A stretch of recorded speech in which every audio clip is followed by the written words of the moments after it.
वालेकुम जी, उम्मीद है सब खैरियत से होंगे।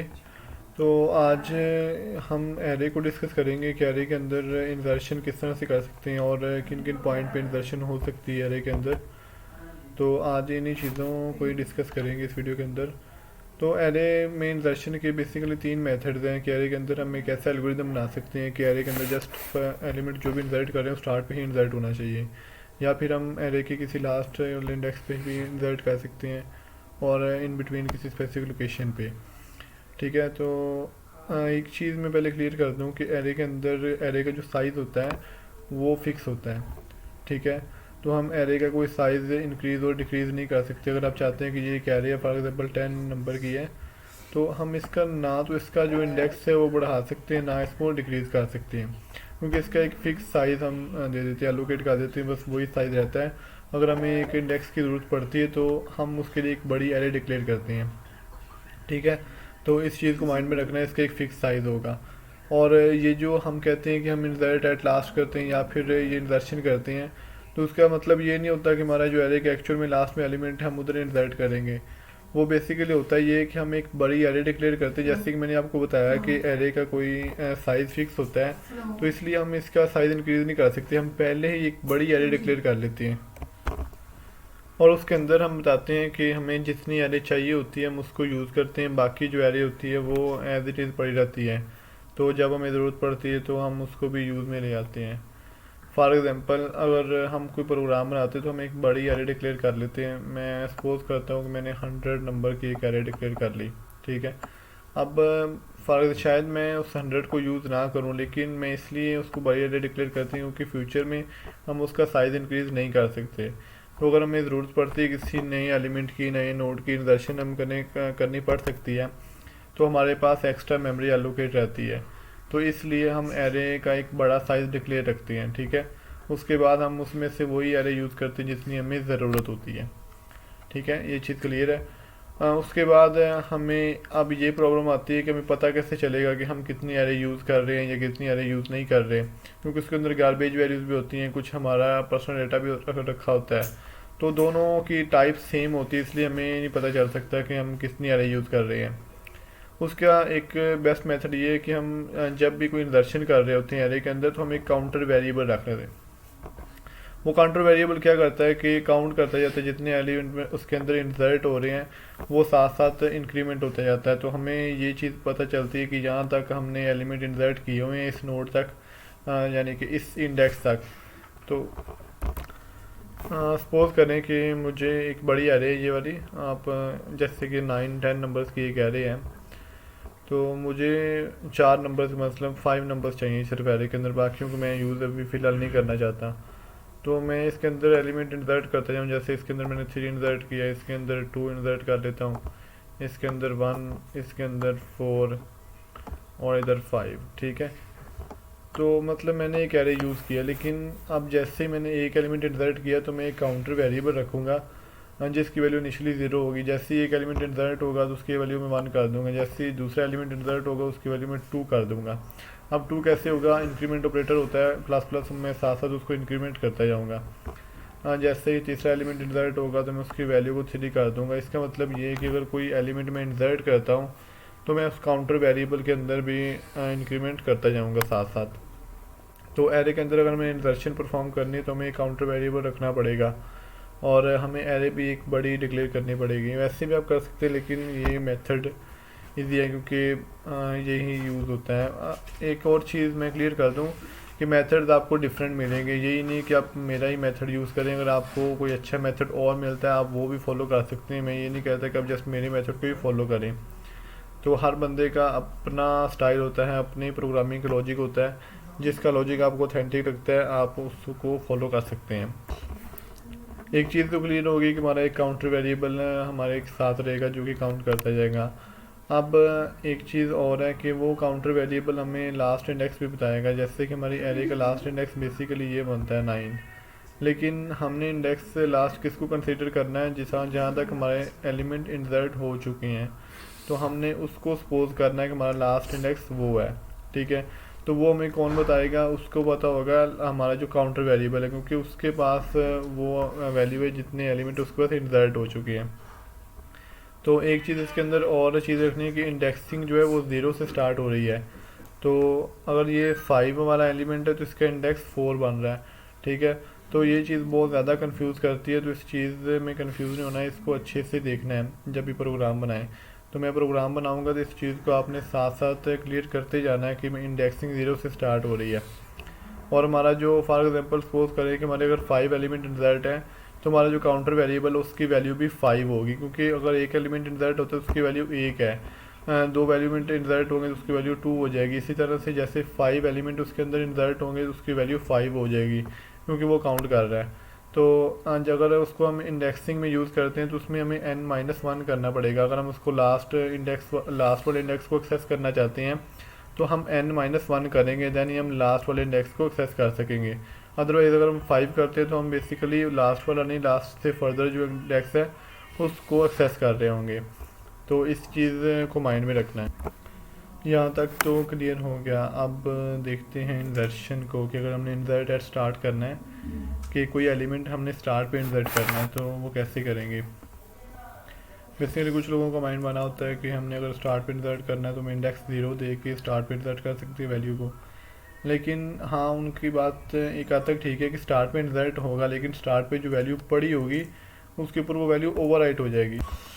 इंसर्शन का मतलब ये होता है कि हमारे पास जो वैल्यूज़ पड़ी हैं प्रीवियस वो भी हों और उसके बाद हमारा एक नया एलिमेंट और ऐड हो जाए। तो उस इंसर्शन के लिए हमें जो बाकी एलिमेंट पड़े हैं उनको शिफ्ट करना पड़ेगा। जैसे कि हमारे पास एक एरे है, एरे के अंदर हमारे पास ये एलिमेंट बाकी फ्री स्पेसिस पड़ी हैं। तो हमारे पास ये जो 5 एलिमेंट्स हैं, हमें इसके स्टार्ट में इंसर्ट करना है तो इन 5 को 1 बाई 1 शिफ्ट करना पड़ेगा।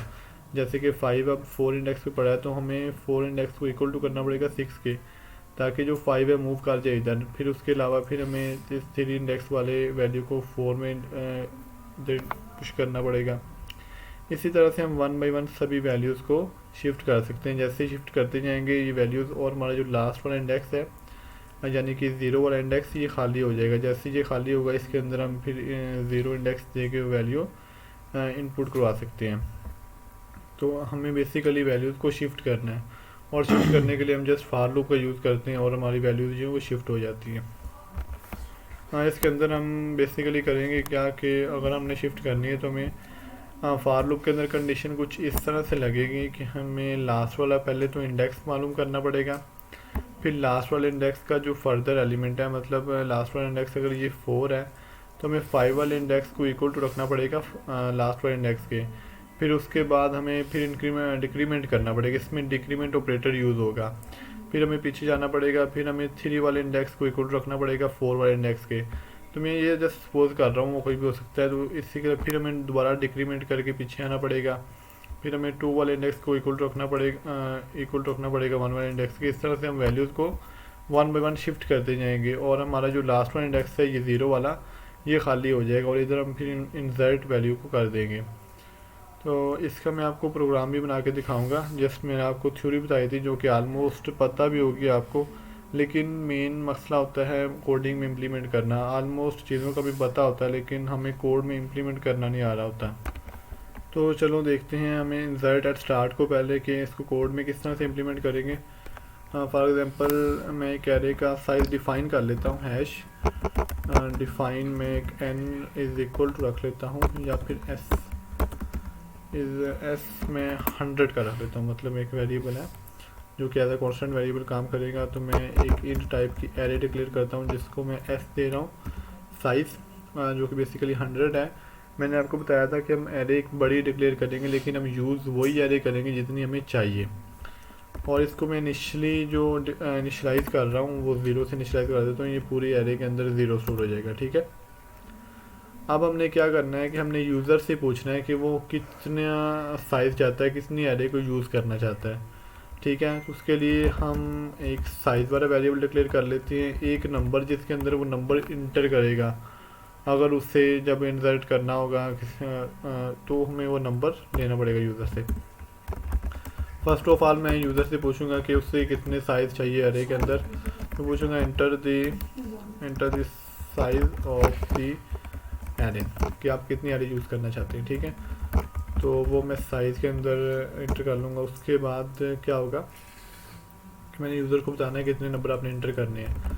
तो मैं लिखूँगा सी आउट इंटर इंटर, उसके बाद जितना साइज़ है, जितना उसने साइज़ इंटर किया है वो मैं साइज़ पर वेरिएबल यूज़ कर लूँगा, ताकि जो वेरिएबल वो इंटर कर रहा है वैल्यू उतनी ही वैल्यू उसको शो, और उसके बाद नंबर्स, ठीक है।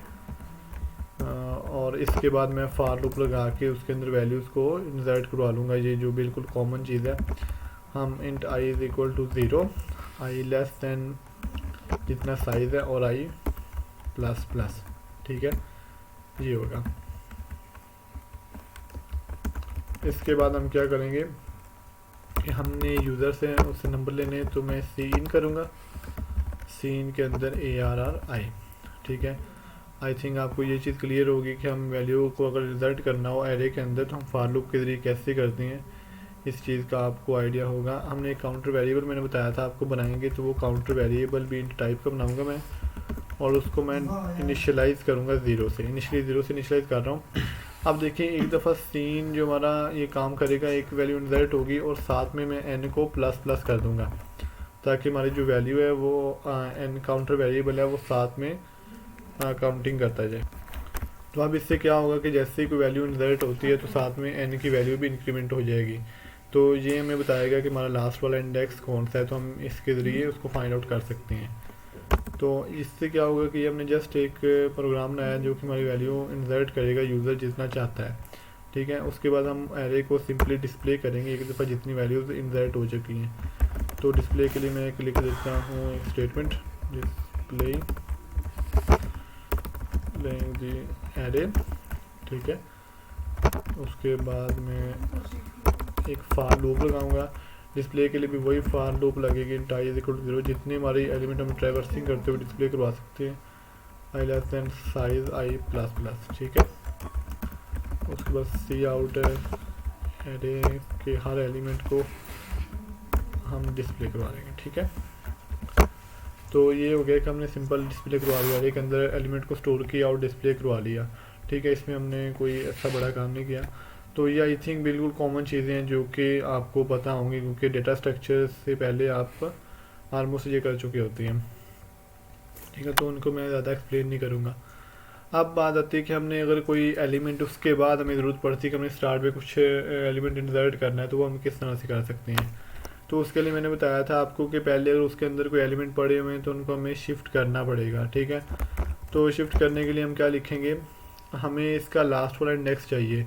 लास्ट वाला इंडेक्स हमें वो चाहिए जहाँ तक हमने एलिमेंट को इंसर्ट किया हुआ है, तो वो हमें कौन बताएगा, वो हमें ये वाला जो काउंटर वेरिएबल है वो बताएगा। तो हम इधर हमें लास्ट वाला इंडेक्स लिखना, मैं लिखूँगा int i is equal to n, sorry n बढ़ाएगा, और उसके बाद हमने जाना कहाँ तक है, हमने लास्ट 0 इंडेक्स तक जाना। तो मैं लिखूँगा आई जी जो कंडीशन है ग्रेटर देन 0 रहनी चाहिए, और आई माइनस माइनस होना चाहिए हर दफ़ा, ठीक है। ये डिक्रीमेंट होता जाएगा। उसके बाद मैं फार लूप के अंदर क्या करूँगा, मैं लिखूँगा ARRI is equal to ARRI -1, ठीक है। तो इतना लिखने से क्या होगा कि आप देखें कि हमारी जो लूप है वो यहाँ से स्टार्ट होगी। मैंने जो साइज़ है इसका जो लास्ट वाला इंडेक्स मैंने n दिया है, तो n के अंदर जितनी भी n के अंदर वो वैल्यू होगी जितने हमारे एलिमेंट इंसर्ट हुए हुए हैं, तो यानी कि वो लास्ट वाले इंडेक्स को पॉइंट आउट कर रहा होगा, ठीक है। तो हमने कंडीशन के अंदर क्या लिखा है कि हमारा जो लूप है वो लास्ट वाले इंडेक्स से स्टार्ट हो और हमारे फर्स्ट इंडेक्स तक जाए, और हर दफ़ा इसकी इंक्रीमेंट डिक्रीमेंट होता जाएगा, ठीक है। तो बेसिकली होगा क्या कि लास्ट वाला इंडेक्स हमने लिखा है, ये आप देख सकते हैं कि ARRI is equal to ARRI -1 लिखा है मैंने। इसका क्या मतलब बन रहा है कि ARRI इनिशियली हमारा लास्ट वाला इंडेक्स है वो इक्वल टू कर दिया हमने लास्ट वाला जो सेकंड लास्ट इंडेक्स है उसके इक्वल, और फिर जब ये डिक्रीमेंट होगा हम एक स्टेप पीछे चले जाएंगे, यानी कि ये होगा कि हमारा ARR5 फॉर एग्जांपल कि हमने अगर 5 एलिमेंट उसके अंदर किए हुए हैं, 5 इक्वल टू होगा 4 के, यानी कि 5 वैल्यू इधर से इधर शिफ्ट हो जाएगी। फिर हमारा डिक्रीमेंट होगा, डिक्रीमेंट होने के बाद फिर 4 हमारा आई की वैल्यू 4 हो जाएगी। फिर क्या होगा 4 इक्वल टू हो जाएगा 3 के, यानी कि 3 की जो वैल्यू है वो 4 की इक्वल हो जाएगी। इसी तरह से ये चलते चलते कहाँ तक जाएगी 0 तक। तो 0 हमारा जो एलिमेंट है वो शिफ्ट हो जाएगी 1 में, और 0 हमारा जो है एम्प्टी हो जाएगा। इसके अंदर फिर हम वैल्यू को इंसर्ट कर सकते हैं, ठीक है। तो इधर भी जब हम वैल्यू को इंसर्ट करेंगे तो इधर भी हम जो n हमारा काउंटर वेरिएबल है उसको भी प्लस प्लस करेंगे, क्योंकि ये काउंट कर रहा है जितनी वैल्यू उसके अंदर इंसर्ट हो रही है। तो मैं इधर क्या करूँगा, जैसे ये लूप एंड होगी, लूप टर्मिनेट होने के बाद मैं ARR 0 लिखूँगा।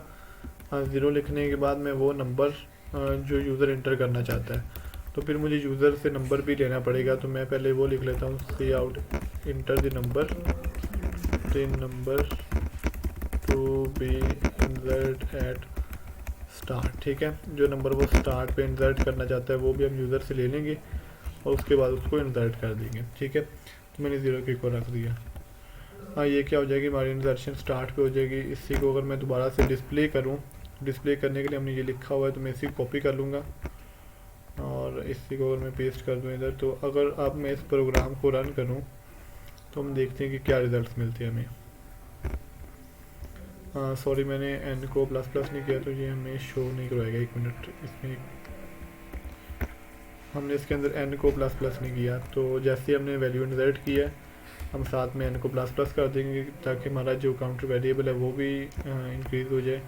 तो अब हम इसको रन करते हैं। मैं इसको साइज़ 5 देता हूँ, हमारी मर्ज़ी जितना मर्ज़ी साइज़ दे दे, 100 के अंदर 1 2 3 4 5, ठीक है। उसने एरर डिस्प्ले करवा दी कि ये हमारे 5 नंबर जो हमने इंटर किए हैं। अब हमने कोई नंबर ऐसा इंटर करना है जो कि स्टार्ट में इंसर्ट होगा। तो मैं 25 स्टार्ट में इंसर्ट करना चाहता हूँ, तो मैंने 25 इंटर किया। तो आप देख सकते हैं 25 इन स्टार्ट में इंसर्ट हुआ है, लेकिन एक प्रॉब्लम ये है कि उसने लास्ट वाला जो इंडेक्स है उसको स्किप कर दिया है। वो इसलिए क्योंकि हमने इधर साइज़ को यूज़ कर रहे हैं। तो बेसिकली हमने इधर साइज़ को यूज़ नहीं करना, हमने इधर n को यूज़ करना है, क्योंकि हमारा लास्ट वाला इंडेक्स को n पॉइंट आउट कर रहा है। तो अब आप इसके रिजल्ट्स देख सकते हैं, बिल्कुल ठीक आएंगे। मैं 5 साइज़ देता हूँ, 1 2 3 4 5, ठीक है। तो अब मैं 25 स्टार्ट में इंसर्ट करता हूँ, तो ये देखें स्टार्ट पे 25 इंसर्ट हो गया। उसके बाद 1 2 3 4 5 तक ये ऐसे वैल्यूज़ आ गई हैं। तो आई होप आपको इंसर्ट एट स्टार्ट की समझ आ गई होगी। तो नेक्स्ट मूव करते हैं कि हमने अगर नंबर लास्ट पे इंसर्ट करना है तो हम कैसे करते हैं। बिल्कुल स्ट्रेट फॉरवर्ड है, उसमें कोई बात नहीं है, क्योंकि वो हमें बता रहा है, हमें जस्ट वो लास्ट वाला इंडेक्स चाहिए। लास्ट वाला इंडेक्स हमें n बता रहा है, तो हम n को यूज़ करते हुए लास्ट में इंसर्ट कर सकते हैं। जैसे कि इधर अगर मैं करूँ, मैं सी आउट ये लिख देता हूँ, enter the number to be insert at last, ठीक है। तो मैंने एक नंबर यूज़र से ले लेता हूँ जो कि मैं लास्ट में इंसर्ट करूँगा। तो ARR मैं n लिखूँगा, क्योंकि ये लास्ट वाले इंडेक्स को पॉइंट आउट करूँगा, लास्ट वाले इंडेक्स से आगे वाले इंडेक्स को। तो मैं इसके आगे वो नंबर लिख लूँगा और n को प्लस प्लस कर दूँगा, ठीक है। और उसके बाद अगर इसको डिस्प्ले करूँगा तो आप देख सकेंगे कि लास्ट पे इंसर्ट हो जाएगा। तो इंसर्ट एट लास्ट में कोई प्रॉब्लम वाली बात बिल्कुल भी नहीं है। जैसे मैं इसको साइज़ 5 का दे दूँ, 1 2 3 4, ये देखें अब 1 2 2 ये हमारे नंबर आ गए हैं। अब मैं एक नंबर इंटर करता हूँ जो कि स्टार्ट में इंसर्ट होगा। तो मैं 22 स्टार्ट पे और 33 लास्ट पे इंसर्ट करना चाहते हैं। देखिए 22 स्टार्ट पे इंसर्ट हुआ और 33 लास्ट पे इंसर्ट हो गया। तो ये मेरा इंसर्ट एट लास्ट बिल्कुल स्ट्रेट फॉरवर्ड है, उसमें कोई बात नहीं है। हमारे पास जस्ट लास्ट वाला इंडेक्स का पता होना चाहिए हमें। अब बात आती है कि इन बिटवीन हम किसी लोकेशन पे इंसर्ट करना चाहते हैं किसी नंबर को, तो वो कैसे कर सकते हैं। उसमें भी यही होता है कि हमने जैसे शिफ्टिंग करनी होती है, जैसे कि हमने शिफ्टिंग की थी स्टार्टिंग में कि रिजल्ट स्टार्ट करने के लिए, उसी तरह से हम शिफ्टिंग करेंगे, वही कंडीशन लगेंगे। लेकिन जस्ट थोड़ी सी चेंजिंग ये आएगी कि हमने शिफ्टिंग स्टार्ट की थी लास्ट से, लेकिन गए थे उस नोड तक जिसको हमने खाली करना है। पहले हमने 0 को खाली करना था क्योंकि स्टार्ट में इंसर्ट करना है। तो अब हम शिफ्टिंग वही करेंगे, लास्ट वाले एलिमेंट से शिफ्ट करना स्टार्ट करेंगे एलिमेंट्स को, और उस लोकेशन तक जाएंगे जहाँ तक हमने जिसको खाली करना है। जैसे कि मैंने ये थर्ड लोकेशन बेसिकली 2 वाला इंडेक्स बनता है, तो इसके अंदर मैं कुछ नोड इंसर्ट कुछ वैल्यू को इंसर्ट करना चाहता हूँ। तो मुझे बेसिकली इस लास्ट वाला इंडेक्स जो होगा, बेसिकली ये लास्ट वाला ही बन रहा है, तो यहाँ से शिफ्टिंग स्टार्ट करनी पड़ेगी और इस एलिमेंट तक जाना पड़ेगा, ठीक है। जब ये खाली हो जाएगा तो इसके अंदर मैं वो वैल्यू ऐड कर सकता हूँ। तो अब वो हम कैसे करेंगे बताता हूँ आपको। तो फर्स्ट ऑफ ऑल वही हमें लिखना पड़ेगा, हमें एक लोकेशन वाला एक वेरिएबल कर लेंगे क्योंकि यूज़र से हमने लोकेशन भी लेनी, तो मैं इसके लिए LOC का एक वेरिएबल यूज़ कर रहा हूँ। तो इधर मैं लिखता हूँ Ctrl+C, इसी को इधर पेस्ट करते हैं, Ctrl+V, ठीक है। और इधर फिर मैं एक लोकेशन भी लूँगा यूज़र से, एंटर द लोकेशन, ठीक है।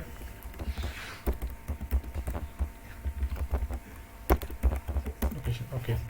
तो अब हमने क्या करना है कि हम फॉर लूप चलाएंगे। एक फॉर लूप के अंदर हम int i is equal to n, और जो हमारा i है वो ग्रेटर देन रहना चाहिए लोकेशन के, और सॉरी लोकेशन -1 के, और i जो है वो माइनस माइनस होगा, और बाकी काम वही है, ARRI is equal to ARRI -1, simple, that's it. और उसके बाद क्या होगा कि किसी स्पेसिफिक लोकेशन पे हमारा जो नोड है वो इंसर्ट हो जाएगा।